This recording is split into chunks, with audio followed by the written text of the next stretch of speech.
নমস্কার, আমি স্বস্তিকা বাড়ুই। আমি জোকার ঠাকুরপুকুরে থাকি। ভ্রামরী গ্রুপ আয়োজিত অনলাইন কুকিং প্রতিযোগিতা নারী সৃষ্টিতে আমি একজন প্রতিযোগিনী। আমি একজন জুয়েলারি মেকার হলেও রান্না করতে আমি খুবই ভালোবাসি। রান্না করা আমার প্যাশন। আমার এই প্যাশন থেকেই আমার এই ভ্রামরী গ্রুপ আয়োজিত এই অনলাইন কুকিং প্রতিযোগিতার প্রতিযোগিনী হওয়ার আমি মনে করেছি। আমি আজকে আপনাদের সামনে একটি ভিডিওর মাধ্যমে দেখাচ্ছি ডিমের প্রলেহ।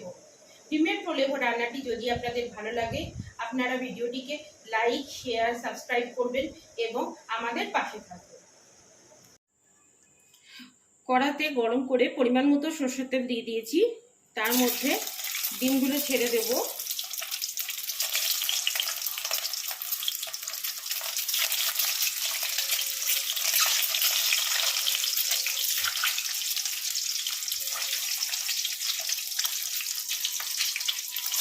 আর ডিমগুলো একটু লাল লাল করে ভেজে নেব।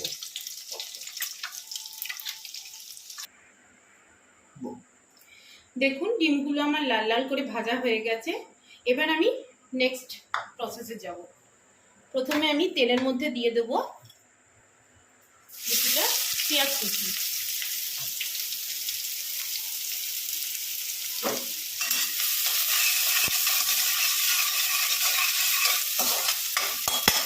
পেঁয়াজ কুচিটা একটু লাল লাল করে ভাজা হয়ে যাবে।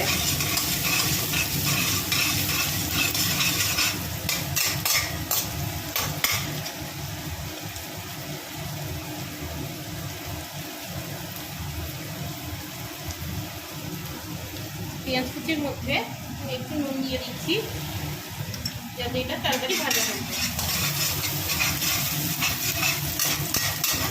পেঁয়াজটা আমার হাফ ডান করতে হবে, শুধু একদম লালচে করে ভাজার দরকার নেই। হাফ ডান করে ভাজলেই হবে।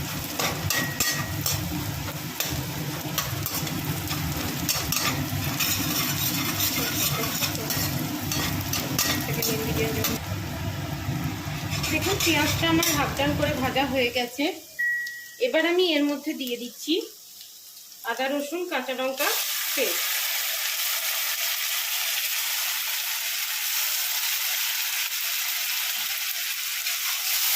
ভালো করে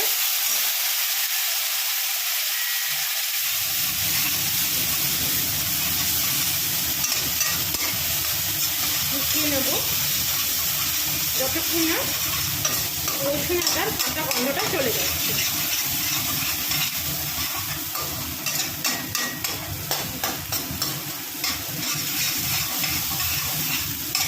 1 মিনিট মতন এটা নাড়তে নাড়তে ভেজে নেব।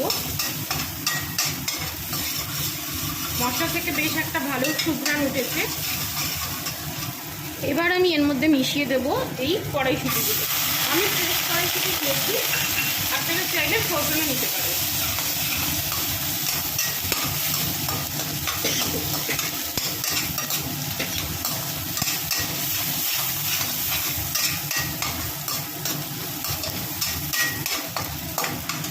কড়াইশুঁটিগুলো ভাজা হয়ে গেলে আমি এর মধ্যে যেগুলো পাউডার মশলা নিয়েছিলাম, এই যে পাউডার মশলাগুলো নিয়েছিলাম, হলুদ, লঙ্কা গুঁড়ো, জিরে গুঁড়ো, সেগুলো সব মিশিয়ে দিই। একটু পাউডার মশলা মেশাচ্ছি, দিয়ে আমি তার সাথে অল্প একটু জল মিশিয়ে দিচ্ছি। এবারে মশলাটাকে ভালো করে করতে হবে। দেখুন মশলাটা ভালো করে আমার কষা হয়ে গেছে। এবার আমি এই কাজু আর পোস্তর যে পেস্টটা করে রেখেছিলাম সেটা দিয়ে দিচ্ছি।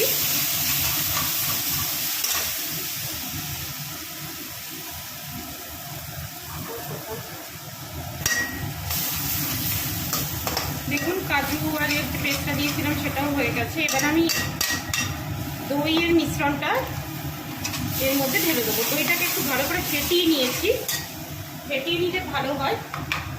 আর তার সাথে দিয়ে দেবো একটু স্বাদ মতো চিনি। একটু মিষ্টি মিষ্টি হলে এটা ভালো হয়, খুব ঝাল ঝাল হবে না।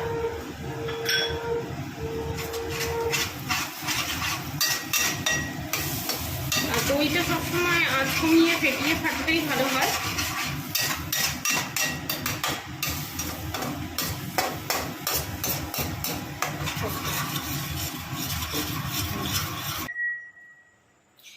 এবারে এই দইয়ের বাটিটা ধুয়ে আমি কিছুটা জল মিশিয়ে দেবো।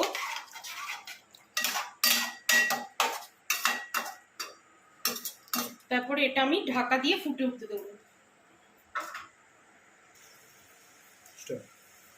এবারে এর মধ্যে এখানে ডিমগুলো মিশিয়ে দেবো, আর এর মধ্যে আমি মিশিয়ে দেবো কিছুটা পরিমাণ ঘি, কিছুটা শাহি গরম মশলা।